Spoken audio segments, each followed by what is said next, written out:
एक परिवार जहाँ रहते थे पूजा, उसका पति रोहन और उसकी सास मधु। पूजा की शादी को 6 महीने ही हुए थे। शादी के बाद पूजा ने अच्छे से अपनी गृहस्थी संभाल ली। घर में सभी पूजा से खुश थे। पूजा की एक छोटी ननद भी थी, मोना। मोना को अपने साथ पढ़ने वाले सुरेश से प्रेम हो गया था और सुरेश के घर वालों को शादी की जल्दी थी, इसीलिए मोना की शादी रोहन की शादी के 2 महीने पहले ही कर दी थी। सुरेश ऑफिस के काम से कुछ दिनों के लिए शहर से बाहर गया हुआ था, इसलिए मोना ने सोचा कुछ दिन मायके में रह आती हूँ। हालांकि पूजा रोहन की शादी के बाद मोना 20 दिन मायके में रह कर गई थी। दोनों ननद भाभी में अच्छी दोस्ती हो गई थी। मोना मायके आ गई। उसे मायके आए 7 दिन हो गए और इन 7 दिनों में दोनों ननद भाभी ने खूब शॉपिंग की, मूवी भी गई और बहुत ही इंजॉय किया। मधु भी ननद भाभी का प्रेम देख बहुत खुश थी। एक दिन रोहन का ऑफिस से पूजा को कॉल आया कि पूजा, मैं 2 घंटे में घर आ रहा हूँ। आज मेरे बॉस नवीन जी की शादी की सालगिरह की पार्टी में चलना है। सॉरी, उन्होंने मुझे 2 दिन पहले ही इनवाइट कर दिया था, पर ऑफिस के काम से तो मैं भूल ही गया। प्लीज़ तुम अच्छे से तैयार रहना। पूजा ने कहा, रोहन पहले से बताना था ना। खैर छोड़ो, मैं तैयार रहूँगी। फ़ोन रखने के बाद पूजा सोचने लगी, 2 घंटे, आईब्रो भी बड़ी हुई हैं, हाथों पर वैक्स भी नहीं किया, क्या करूं? सबसे पहले साड़ी कौन सी पहनना है यह देख लेती हूँ। पूजा अलमारी में साड़ी देखने लगी, तभी मोना भी कमरे में आ गई। मोना को देख पूजा ने सारी बातें उसे बताई। मोना ने कहा, आप चिंता मत करो, मैं एक पार्लर वाली को जानती हूँ, उसे घर आने को कह देती हूँ। पूजा ने कहा, ठीक है। मोना ने पार्लर वाली को कॉल कर दिया। पूजा ने अलमारी में से एक लाल रंग की सिल्क की साड़ी निकाली जो बेहद ही खूबसूरत थी। मोना ने कहा, भाभी साड़ी बहुत अच्छी लग रही है। पूजा ने कहा, हाँ ये साड़ी मेरी मम्मी की है, उन्हें बेहद पसंद थी ये। मम्मी के गुजर जाने के बाद उनकी ये साड़ी अपने साथ ले आई। जानती हो, इस साड़ी को देख मुझे एहसास होता है कि माँ मेरे आसपास हैं। मैं आज यही साड़ी पहनूंगी। पूजा को साड़ी पर सलवटें दिखाई दी तो वो प्रेस करने लगी, तभी पार्लर वाली आ गई। मोना ने यह देख कहा, भाभी साड़ी में प्रेस कर देती हूँ। पूजा ने कहा, ठीक है। पूजा ने सोचा फेशियल करवा लेती हूँ, फिर वैक्स करवा लूँगी, अभी तो समय है। पूजा फेशियल करवाने लगी और मोना साड़ी पर प्रेस करते करते बातें भी कर रही थी। अचानक से मोना को फ़ोन बजा, देखा तो फ़ोन सुरेश का था। मोना ने प्रेस को खड़ा रखा और बात करने बाहर चली गई। उधर पूजा आंख बंद किए हुए बैठी थी और पार्लर वाली पैर पर वैक्स करने में व्यस्त थी। तभी कुछ जलने की बदबू आई। पूजा ने देखा उसकी साड़ी जल गई। मोना को जैसे ही बदबू आई तो वो फ़ोन रख कमरे में आई और बोली, भाभी को जल रहा है क्या? पूजा के हाथ में साड़ी थी और मोना को देख उसने गुस्से में एक ज़ोरदार तमाचा दे दिया। मोना तिलमिला गई। पार्लर वाली सहमी सी खड़ी तमाशा देख रही थी। इस थप्पड़ की गूंज पूरे घर में गूंज रही थी। घर में तूफान आ गया था। पार्टी में जाना तो दूर की बात थी। अब पार्लर वाली चुपचाप चली गई। मोना ने रोते हुए सारी बातें मधु और रोहन को सुनाई। पूजा जली हुई साड़ी ले नम आंखों से अपने ही कमरे में बैठी रही। रोहन ने पूजा से कहा, तुमने सही नहीं किया पूजा, यूँ तुम्हें मोना पर हाथ नहीं उठाना चाहिए था। जाओ माफ़ी मांग लो मोना से और मामला ख़त्म कर दो। पूजा ने घूर कर देखा और कहा, तुम अपनी बहन का ही पक्ष लोगे ना? मेरी माँ की साड़ी जला दी, इसमें उनकी यादें थी, मैं नहीं मांगने वाली माफ़ी। रोहन समझाता रहा। पूजा अपनी ज़िद पर अड़ी रही। उधर मोना रोए जा रही थी और मधु उसे समझाए जा रही थी। सारी रात घर में कोई न सो सका और सुबह भी घर का माहौल गर्म था। मोना और पूजा एक दूसरे से बात तो करना दूर, एक दूसरे को देख भी नहीं रही थी। मधु भी पूजा से मुंह फुलाए घूम रही थी। मधु ने पूजा से कहा, बहू तुमने मोना पर हाथ उठाकर सही नहीं किया। अरे कल को उसके ससुराल में पता चलेगा तो क्या इज्जत रह जाएगी। तुम उससे माफ़ी मांगो और बात को ख़त्म कर दो। पूजा ने कहा, मोना के कारण मेरी माँ की साड़ी जल गई, मेरी जान बसती है उस साड़ी में। मैं माफ़ी नहीं मांगूंगी क्योंकि मैं गलत नहीं हूँ। मोना की जगह मेरी बड़ी बहन भी होती तो मैं ऐसा ही करती। पूजा की बातें मोना को ने भी सुनी।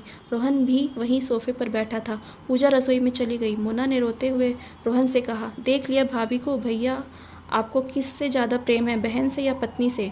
रोहन चुप रहा। मोना फिर बोल पड़ी, बात मेरे स्वाभिमान की है। भाभी से कहो कि मेरे पैर पर नाक रगड़ माफ़ी मांगे तो ही मैं उन्हें माफ़ करूँगी। यह सुन रोहन हैरान था, समझ नहीं पा रहा था कौन सही कौन गलत और किसका पक्ष लें। पूजा भी माफ़ी नहीं मानूंगी जिद ले बैठी थी। रोहन भी फिर सोचने लगा, पूजा की माँ की निशानी थी वो साड़ी। आ गया होगा गुस्सा, गुस्से में थप्पड़ दे दिया होगा, पर मोना भी गलत नहीं है। बड़ी कश्मकश में था रोहन। बहन का साथ दे तो पत्नी नाराज़ और पत्नी का साथ दे तो बहन नाराज़। बहुत देर तक रोहन सोच में डूब रहा। कुछ देर बाद रोहन अपने कमरे में गया। और पूजा के पास जाकर बैठ गया और बोला, पूजा, जो मैं कह रहा हूँ मेरी बात शांति से सुनो। मोना ने कभी भी तुम्हारे साथ बुरा व्यवहार नहीं किया। मोना ने वो साड़ी जानबूझकर तो जलाई नहीं होगी, वो तो सिर्फ तुम्हारी मदद ही कर रही थी ना। फ़ोन आ गया, वो प्रेस खड़ी रख बाहर बातें करने चली गई और प्रेस साड़ी पर गिर गई और साड़ी जल गई। क्या इसमें मोना की गलती थी? तुमने गुस्से में उसे पार्लर वाले के सामने थप्पड़ दे मारा, क्या तुमने सही किया? फिर रोहन उठकर चला गया। कुछ देर बाद मोना हॉल में बैठे रोहन और मधु के पास आई और बोली, माँ, सुबह से नाश्ता करने के लिए बाद से मेरी घड़ी नहीं मिल रही है। मैंने वो घड़ी उतार कर टेबल पर ही रखी थी। आप दोनों ने देखी? मधु ने कहा, नहीं, मैंने नहीं देखी। रोहन ने भी कहा, मैंने नहीं देखी। मोना ने कहा, पता नहीं कहाँ रख दी। वो घड़ी पापा ने मुझे पिछले जन्मदिन पर दी थी। वो पापा का जन्मदिन पर दिया आखिरी तोहफा था। मोना बेचैन सी होकर घड़ी ढूंढने लगी, फिर कहीं नहीं मिली। मधु ने कहा, मैं जानती हूँ वो घड़ी तेरे लिए बहुत अहमियत रखती है। तेरे पापा अब इस दुनिया में नहीं हैं, वो उनका आखिरी तोहफा था तेरे पिछले जन्मदिन पर। मिल जाएगी, चिंता मत कर। मोना कमरे में बैठी थी, तब रोहन उसके पास आया और बोला, एक बात पूछूं? तुझे घड़ी नहीं मिली तो तू इतनी बेचैन हो गई। अच्छा, यदि तुझे पता चले किसी के हाथ से वो घड़ी टूट गई तो तू क्या करेगी? मोना ने गुस्से से कहा, मैं उसे शायद मार ही दूं। फिर रोहन ने कहा, तो जली ही साड़ी को देख पूजा के मन में भी यही विचार आया होगा और गुस्से से उसने थप्पड़ मार दिया। उसके लिए भी वो साड़ी कीमती थी जिससे तुम्हारे लिए तुम्हारी घड़ी। रोहन ने जेब से घड़ी निकाल मोना को दे दी। मोना चुपचाप बैठी रही। उधर कमरे में बैठी पूजा सोच रही थी कि रोहन ने सही कहा, मोना ने जानबूझकर तो साड़ी नहीं जलाई। मुझे भाव आवेश में आकर उसे थप्पड़ नहीं मारना चाहिए था, वो भी पार्लर वाली के सामने। मुझे आप अपने गुस्से पर काबू रखना चाहिए था। गलती तो मैंने की है सच में। पूजा मोना के कमरे में गई, पर मोना कमरे में तो क्या घर में भी नहीं थी। पूजा को लगा कहीं मोना गुस्से से ससुराल तो नहीं चली गई, तो बेचैन सी टहलने लगी। कुछ देर बाद पूजा को मोना घर में प्रवेश करती दिखाई दी।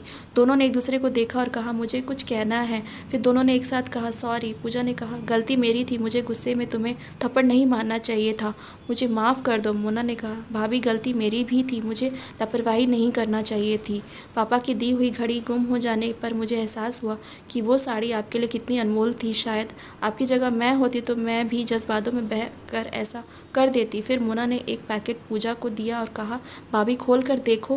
पूजा ने पैकेट खोला, उसमें वही जली हुई लाल साड़ी थी, पर जली हुई लाल साड़ी को पैच वर्क कर मोना ने सही करवा दिया था। पूजा ने ये देख खुश हो गई और बोली, तुमने इसे सही करवा दिया, थैंक यू। गुस्से में तो मैं ये तक भूल गई कि मैं उसे रफ़ो या बॉर्डर लगवा कर सही करवा सकती हूँ। मोना ने कहा, मैंने भैया को वो साड़ी आपके कमरे से लाने को कहा और मैं उसे ले बुटीक ले गई और उनसे बात कर पैच वर्क करवा कर ले आई। मुझे समझ आ गया था कि ये साड़ी आपके लिए क्या महत्व रखती है। पूजा ने कहा, गलती मेरी भी थी ना मोना, सॉरी। मधु ने दोनों को देखकर कहा, चलो तुम दोनों को समझ तो आया। मैं तुम दोनों से इतना कहूँगी कि गुस्से में कोई ऐसा काम या बात मुंह से नहीं निकालनी चाहिए जिससे संबंध खराब हो और बाद में पछताना पड़े।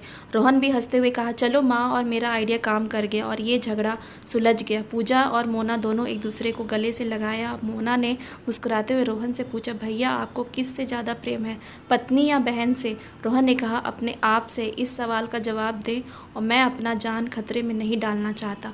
फिर सब हंसने लगे। Thanks for watching. Please like and subscribe my channel.